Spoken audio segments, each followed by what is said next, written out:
Saat ini kami informasikan bahwa Bapak Ibu dapat mengikuti ibadah online GBI Rayon 1D pada jam tayang premier pukul 6 pagi dan streaming dapat Bapak Ibu akses sepanjang hari. Kami mengajak Bapak Ibu Saudara untuk sama-sama mengambil bagian dalam doa puasa bersama yang diadakan pada tanggal 1 sampai 31 Oktober 2020. Doa pagi GBI Rayon 1D diadakan setiap hari Senin hingga Sabtu pukul 6 hingga 7 pagi online dengan menggunakan aplikasi Zoom. Untuk Bapak Ibu Saudara yang ingin mendapatkan link dapat menghubungi nomor WhatsApp berikut ini. Firman Tuhan katakan bahwa iman timbul dari pendengaran dan pendengaran oleh firman Kristus. Sebab itu kami mengajak Bapak Ibu Saudara untuk setiap harinya kita sama-sama perkatakan dan mendeklarasikan Mazmur 91. Kita percaya firman-Nya berkuasa menjadi dasar kekuatan dan perlindungan untuk setiap kita. Opa-oma dapat mengikuti ibadah UMAS yang diadakan setiap hari Senin, premier mulai pukul 10 pagi online melalui Facebook.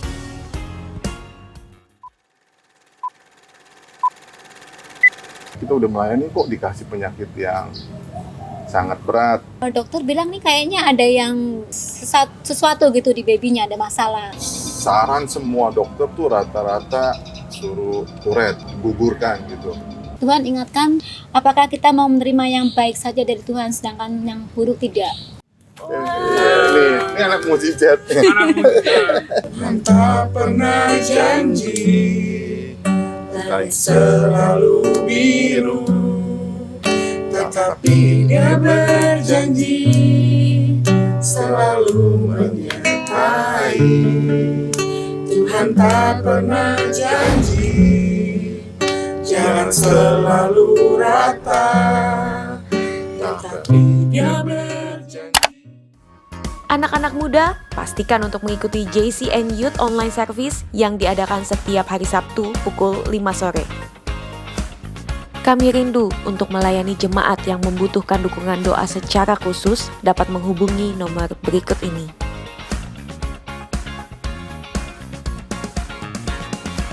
Bagi jemaat yang rindu untuk memberikan persembahan dan perpuluhan dapat melalui rekening berikut ini.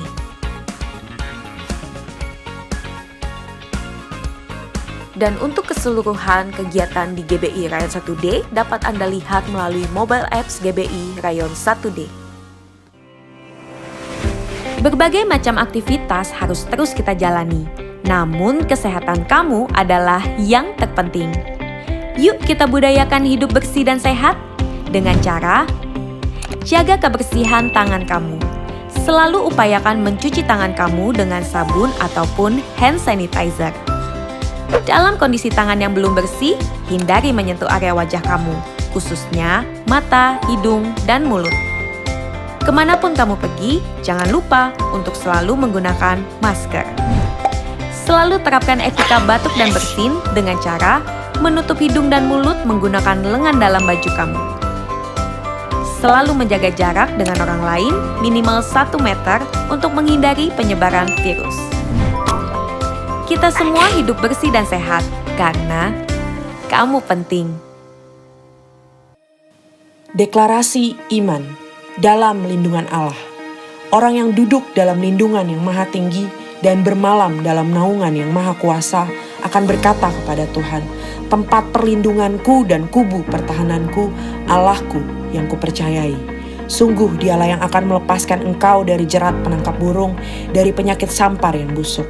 Dengan kepaknya Ia akan menudungi engkau, di bawah sayapnya engkau akan berlindung, kesetiaannya ialah perisai dan pagar tembok. Engkau tak usah takut terhadap kedahsyatan malam, terhadap panah yang terbang di waktu siang, terhadap penyakit sampar yang berjalan di dalam gelap, terhadap penyakit menular yang mengamuk di waktu petang. Walau 1000 orang rebah di sisimu dan 10.000 di sebelah kananmu, tetapi itu tidak akan menimpamu. Engkau hanya menontonnya dengan matamu sendiri dan melihat pembalasan terhadap orang-orang fasik. Sebab Tuhan ialah tempat perlindunganmu, yang maha tinggi telah kau buat tempat perteduhanmu. Malapetaka tidak akan menimpa kamu dan tulah tidak akan mendekat kepada kemahmu. Sebab malaikat-malaikatnya akan diperintahkannya kepadamu untuk menjaga engkau di segala jalanmu. Mereka akan menatang engkau di atas tangannya, supaya kakimu jangan terantuk pada batu. Singa dan ular tedung akan kau langkahi, engkau akan menginjak anak singa dan ular naga. Sungguh hatinya melekat kepadaku, maka aku akan meluputkannya, aku akan membentenginya sebab ia mengenal namaku. Bila ia berseru kepadaku, aku akan menjawab, aku akan menyertai dia dalam kesesakan, aku akan meluputkannya dan memuliakannya. Dengan panjang umur akan kukenyangkan dia, dan akan kuperlihatkan kepadanya keselamatan daripadaku. Amin. Shalom saudara, Tuhan Yesus dalam amanat agung meminta kita untuk memuridkan dan kita sendiri harus menjadi seorang murid. Namun banyak orang yang menganggap menjadi seorang murid itu susah dan tidak menyenangkan.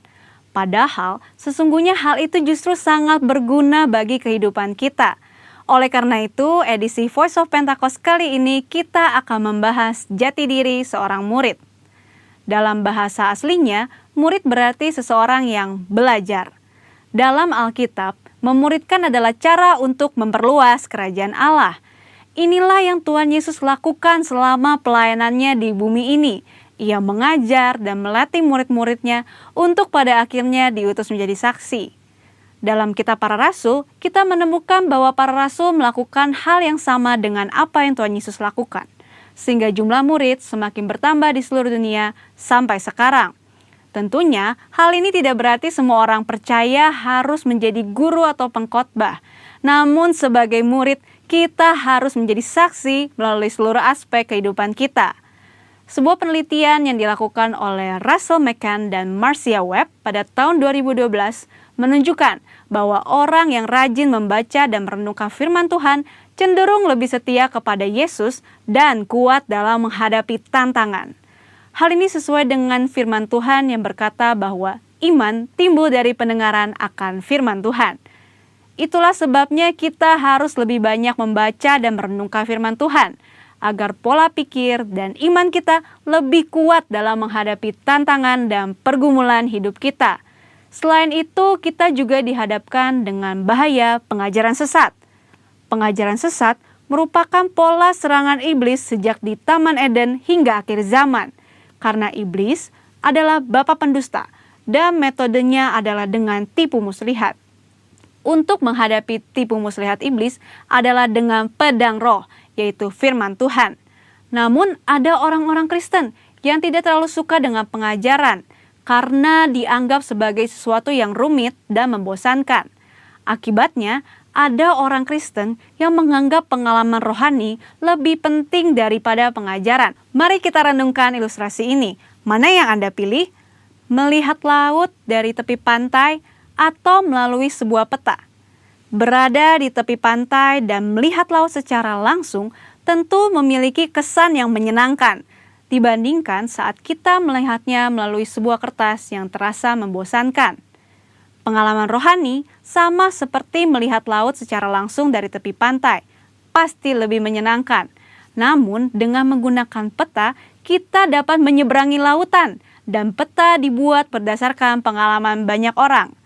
Pengajaran sama seperti peta, sepertinya membosankan, tetapi pengajaran disusun oleh orang-orang yang sudah mengalami banyak pengalaman rohani. Dan pengajaran memberikan perspektif yang lebih luas dibandingkan pengalaman rohani kita secara pribadi. Jadi, pengalaman rohani dan pengajaran sama pentingnya. Asumsi lainnya adalah menganggap pengajaran sebagai sumber perpecahan gereja.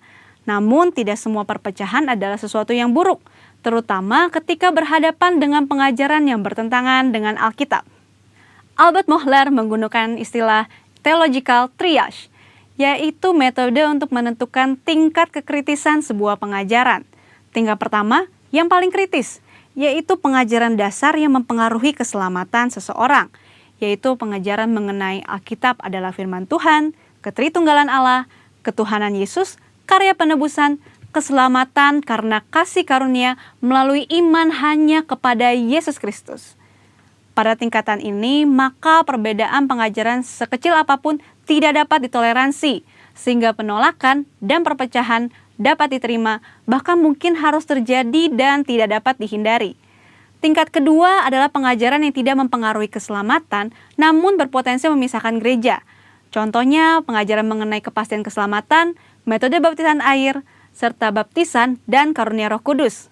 Mungkin saja kita memiliki doktrin yang berbeda dengan gereja non-Pentakosta, namun kita tidak dapat mengatakan bahwa mereka tidak diselamatkan selama mereka percaya kepada Yesus Kristus sebagai Tuhan dan Juru Selamat. Tingkat ketiga, pengajaran yang berbeda namun tidak esensial untuk memisahkan gereja, seperti pengajaran mengenai urutan peristiwa Second Coming dan akhir zaman. Tanpa mengenali tingkat kekritisan pengajaran ini, maka kemungkinannya perbedaan pengajaran sekecil apapun dapat mengakibatkan perpecahan. Di sisi lain, terjadi kompromi yang berbahaya ketika pengajaran yang bertolak belakang diterima di dalam gereja. Lalu, apa langkah praktis yang harus kita lakukan untuk menjadi seorang murid yang sejati? Mulailah dengan membaca Alkitab setiap hari, mendengarkan khotbah dan pengajaran yang sehat dari gereja, serta mengikuti kelas-kelas pengajaran KOM di gereja kita. Ingat, seorang murid itu belajar. Belajar adalah sebuah usaha yang memerlukan ketekunan. Tuhan menegur bahkan mengutuk orang yang malas, baik yang malas bekerja maupun yang malas belajar. Marilah kita bertekun dalam pengajaran, dan Tuhan berjanji akan mempertajam telinga kita sebagai seorang murid. Maranatha, Tuhan Yesus memberkati.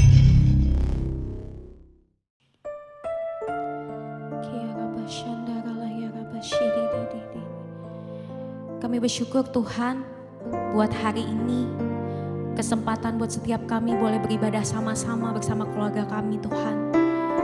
Kami datang Tuhan, tidak dengan tangan yang hampa, tapi sama-sama kami datang sebagai penyembah-Mu Tuhan Yesus.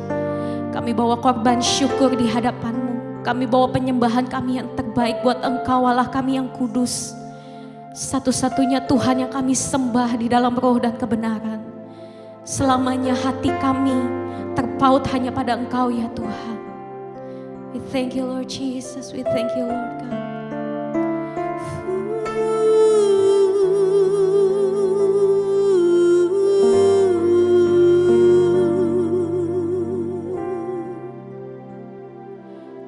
Ku datang Tuhan dalam hadirat-Mu, perhiaskan kekudusan. Seluruh surga sujud menyembah-Mu. Ku tersungkur dan berseru, ku datang Tuhan dalam hadirat-Mu, perhiaskan kekudusan. Seluruh surga sujud menyembah-Mu. Ku tersungkur dan berseru, Kudus, Kuduslah, Kuduslah Tuhan, Allah semesta alam. Kudus, Kuduslah, Kudus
Kuduslah Tuhan, Ini yang kami punya ya Tuhan. surga bumi. Ini yang kami bawa ya Aba di hadapan-Mu. Kuduslah. Kudus, kuduslah. Pengagungan tertinggi hanya buat Engkau ya Tuhan. Pengagungan tertinggi kami hanya buat Engkau ya Allah kami yang kudus. Jesus. Kudus, kuduslah. Kuduslah Tuhan, surga bumi menyembah. Surga bumi menyembah. Surga bumi menyembah. Ini iman kami. Surga bumi menyembah.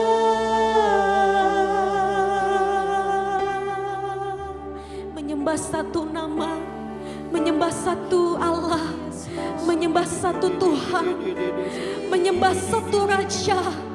Yesus, Yesus, Yesus. Nama di atas segala nama. Nama yang mampu mengubah kutuk menjadi berkah. Nama yang mampu melakukan terobosan. Nama yang mampu melakukan pemulihan di keluarga demi keluarga. Nama yang mampu melakukan perkara yang besar. Nama yang berdiri di depan kami. Yesus namanya.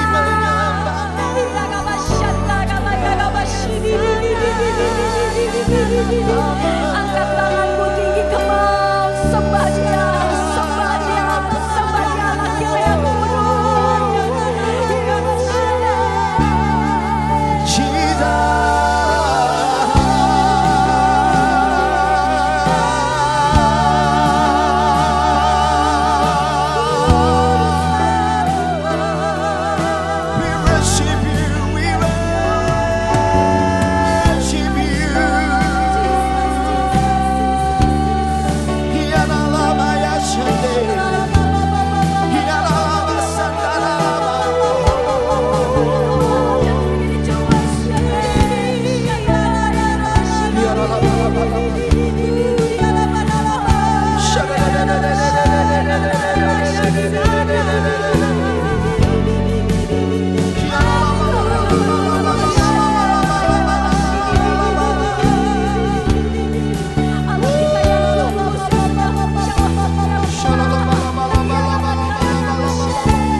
sebab Tuhan hadir atas setiap kita. Haleluya.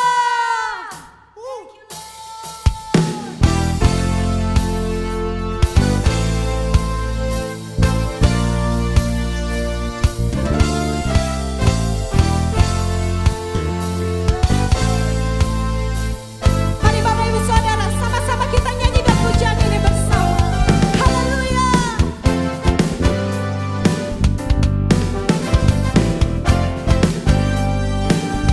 Nyanyi puji Tuhan, bangun dan kudusnya. Di tempat ini Yesus telah hadir, kemuliaan Tuhan dinyatakan. Oh, sukacita, bangun dan kudusnya. Persembahkanlah seluruh hidupmu bagi kemuliaannya. Sekali lagi sama-sama katakan. Nyanyi puji Tuhan, bangun dan kudusnya. Di tempat ini Yesus telah hadir, kemuliaan Tuhan dinyatakan. Oh, sukacita, bangun dan kudusnya.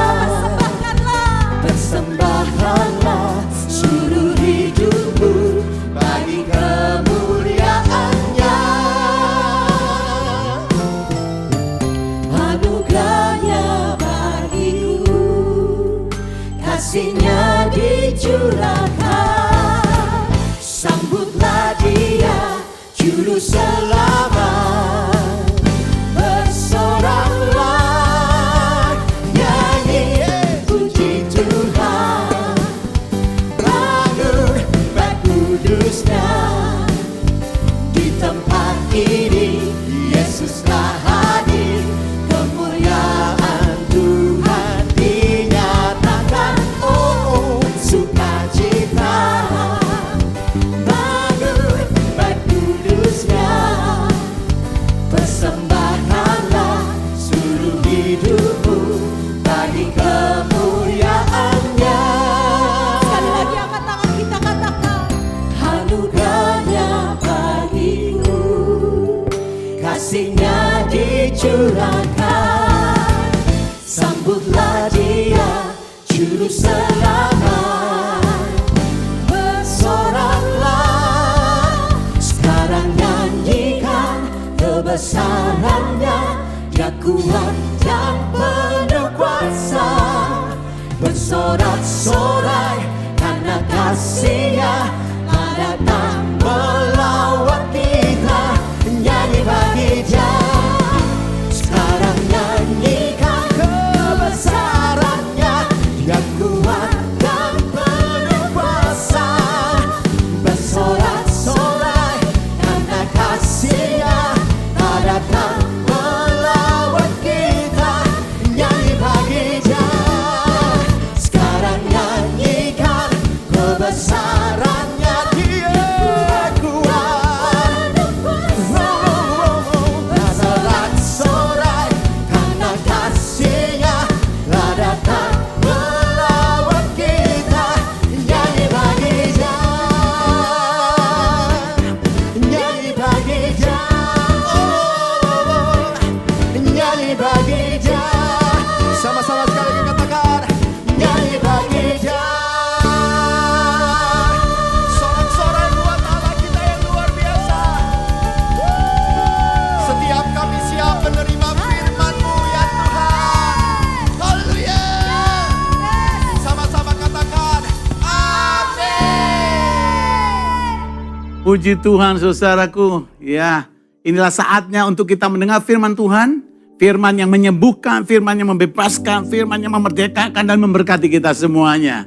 Salam hangat sekali lagi dari jemaat Tuhan yang ada di Belanda, dari Full Gospel Mission Church. Saya, Pastor Victor Farad Imela, dan keluarga mengucapkan selamat menikmati janji Tuhan. Dan terima kasih untuk Pastor Kiki, Ibu, dan keluarga besar GBI yang ada. Tuhan memberkati saudara. Mari kita berdoa bersama. Tuhan terima kasih, teguhkan kami semua Dan supaya kami alami janji-janji-Mu di masa-masa ini. Dunia boleh berubah, tapi firman-Mu tidak berubah. Dunia boleh menghadapi goncangan, tapi Engkau tetap teguh. Dan siapa yang mengandalkan Engkau akan berkemenangan. Itu saja kami mau Kau menyampaikan firman-Mu buat kami semuanya. Haleluya. Amin.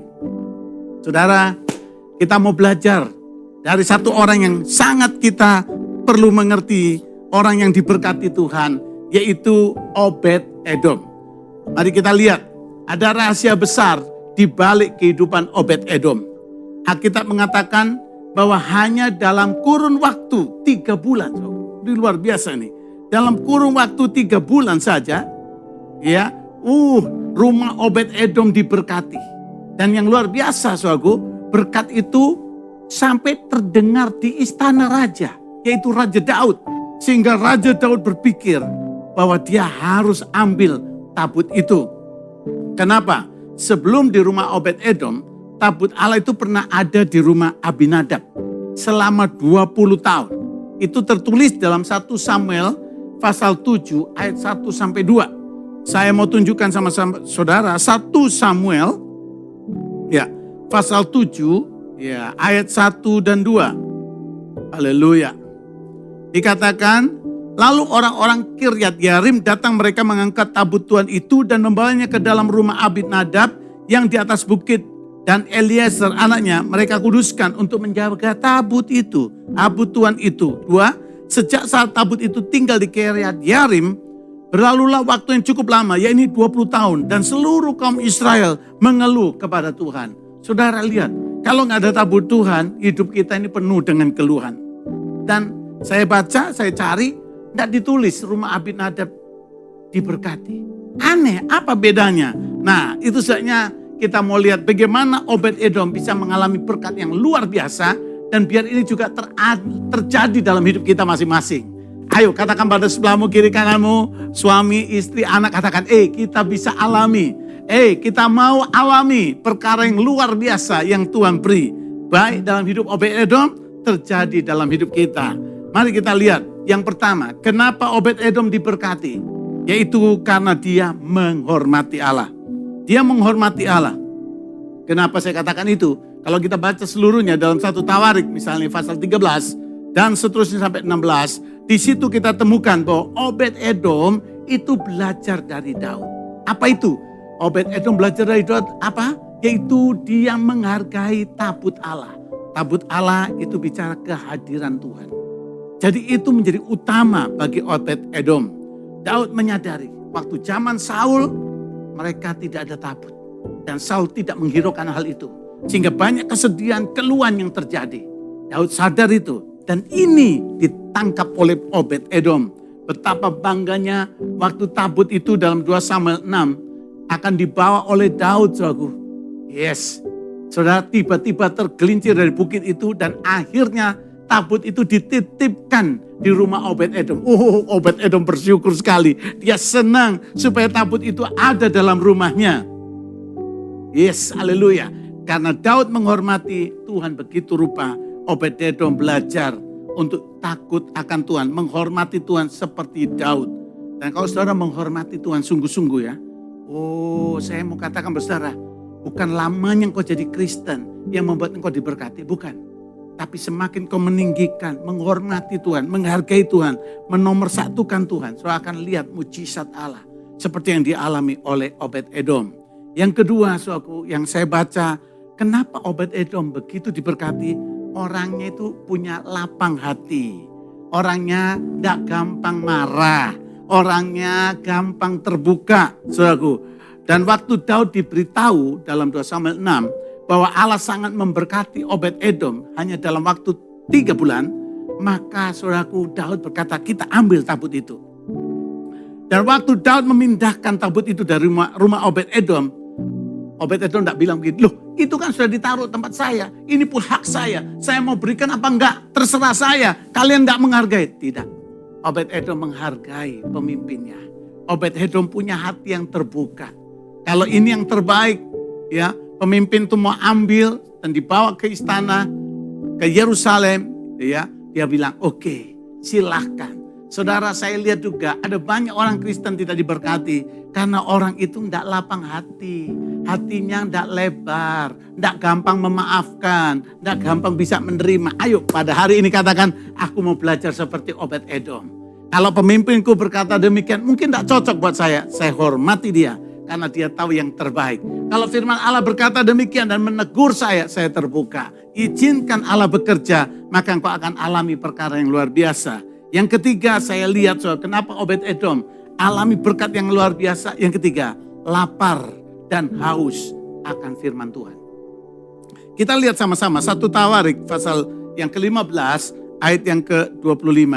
15 ayat 25 berkata begini. Maka Daud dan para tua-tua Israel dan para pemimpin pasukan 1000 pergi mengangkat tabut perjanjian Tuhan itu dari rumah Obed-Edom dengan sukacita.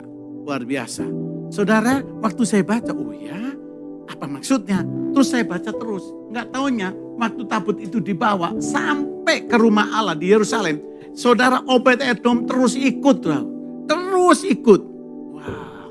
Mengikuti sampai di sana. Bahkan saudaraku, dia rindu kalau boleh dia dekat dengan tabut itu. Dia tidak mau jauh dari tabut itu. Dan Daud pun mengizinkan supaya Obed-Edom menjadi penunggu, penjaga pintu dari bait Allah. Karena Obed-Edom berpikir yang penting aku mau dekat dengan tabut itu saudaraku.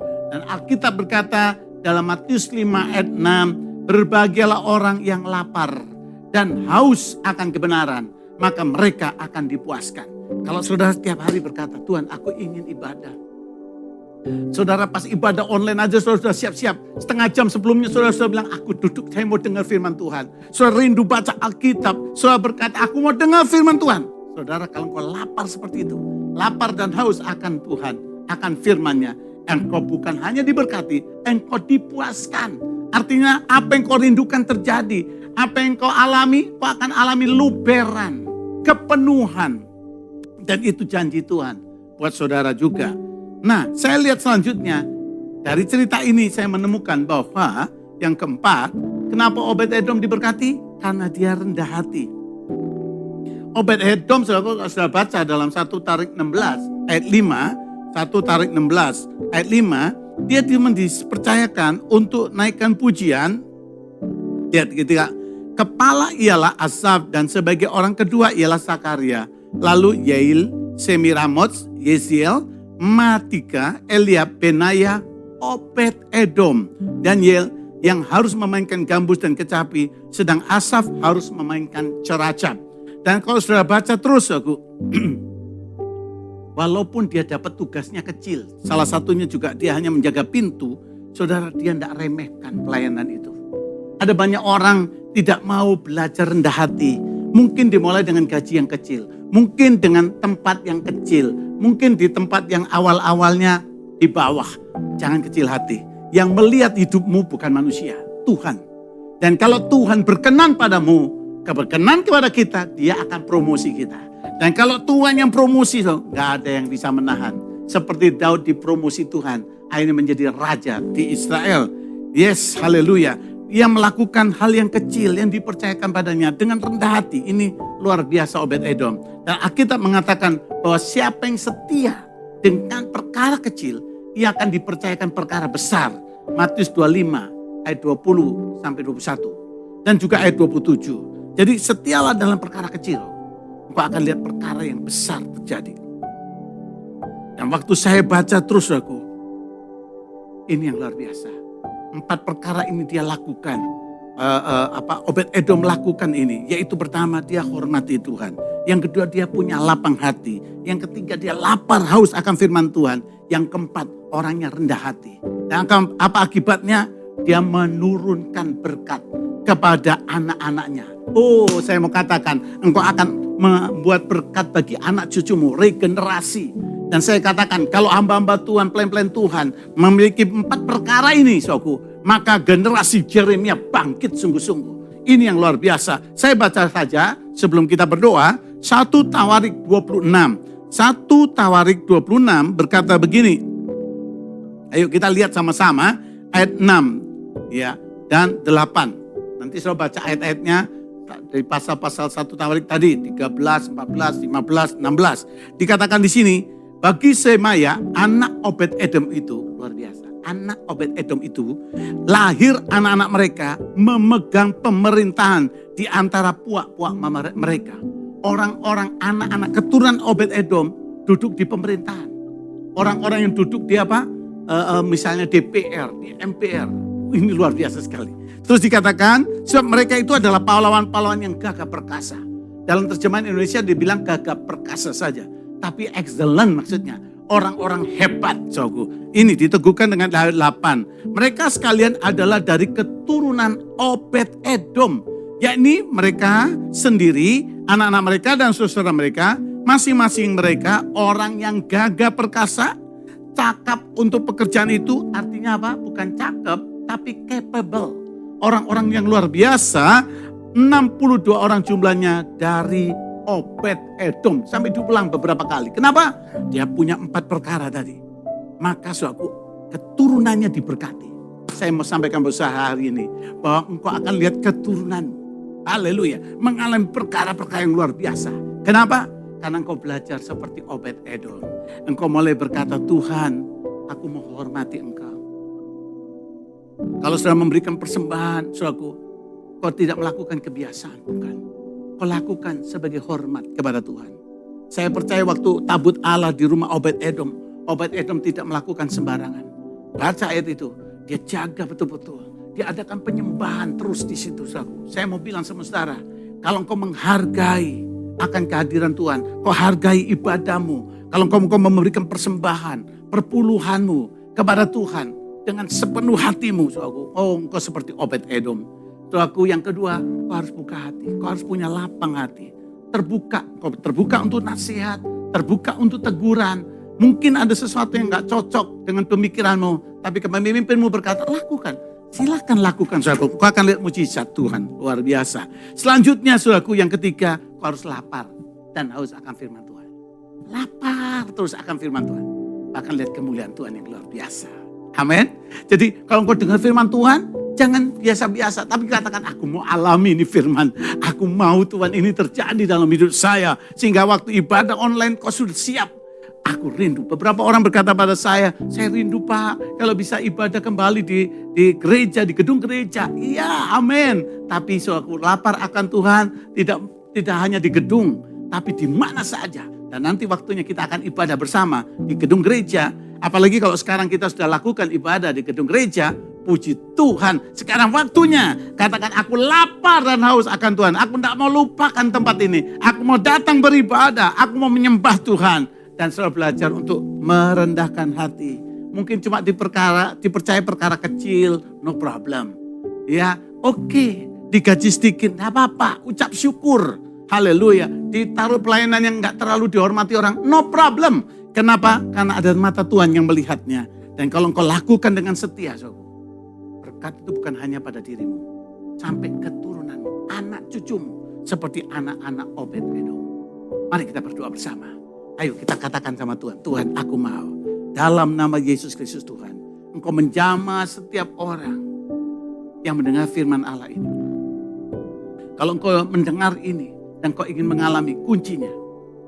Pada perjanjian baru ada anugerah besar. Yaitu Yesus datang ke muka bumi. Untuk membuka pintu. Jalan yang terbuka.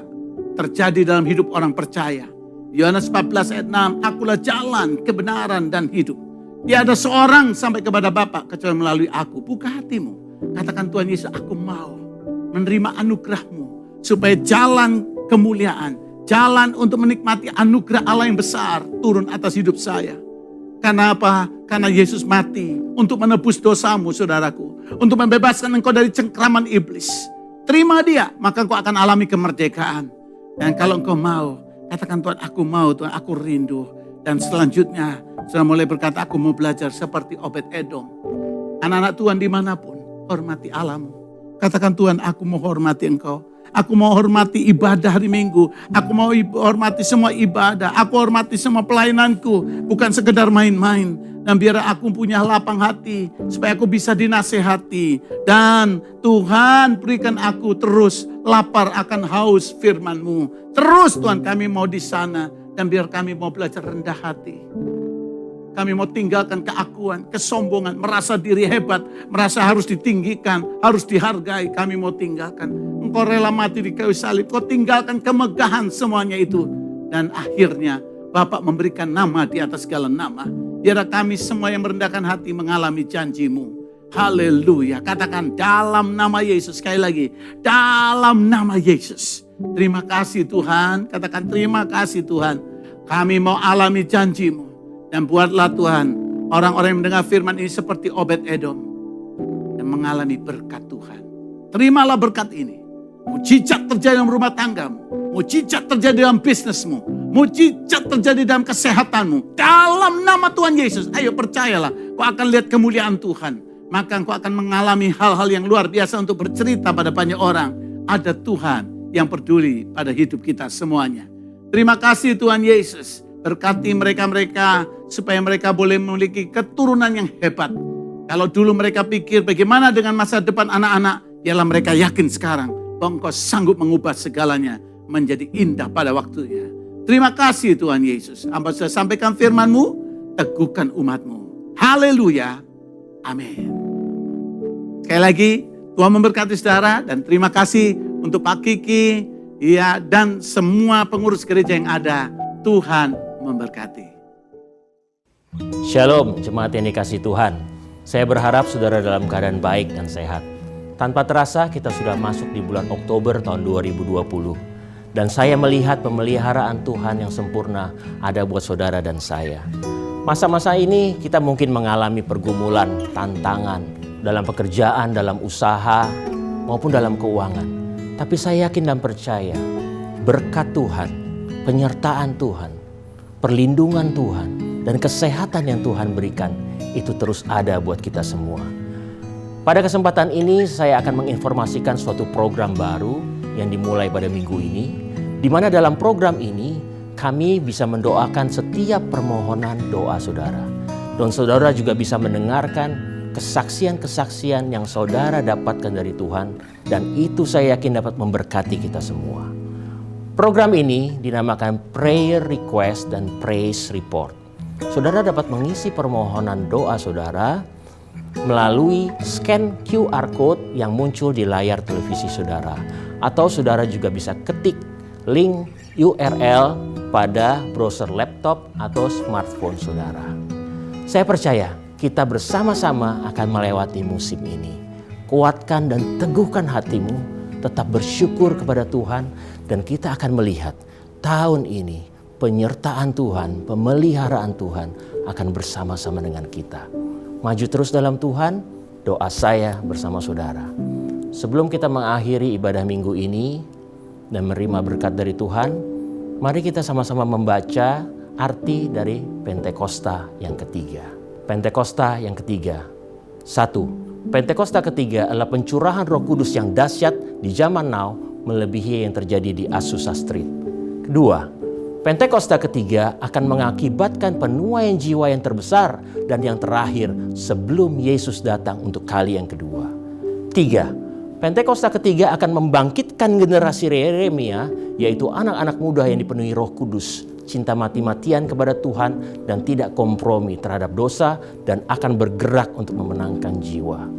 4. Pentakosta ketiga lahir di Indonesia dan bergerak ke bangsa-bangsa. Gerakan ini dari timur ke barat dan akan kembali ke Yerusalem. 5. Pentakosta ketiga akan memberikan kuasa untuk menyelesaikan amanat agung Tuhan Yesus, dan setelah itu Tuhan Yesus datang kembali. Mari kita akan mengakhiri ibadah minggu ini. Kita arahkan hati dan pikiran kita kepada Tuhan untuk menerima berkat Tuhan. Kekasih-kekasih Tuhan, biji mata Tuhan, terimalah berkat Tuhan.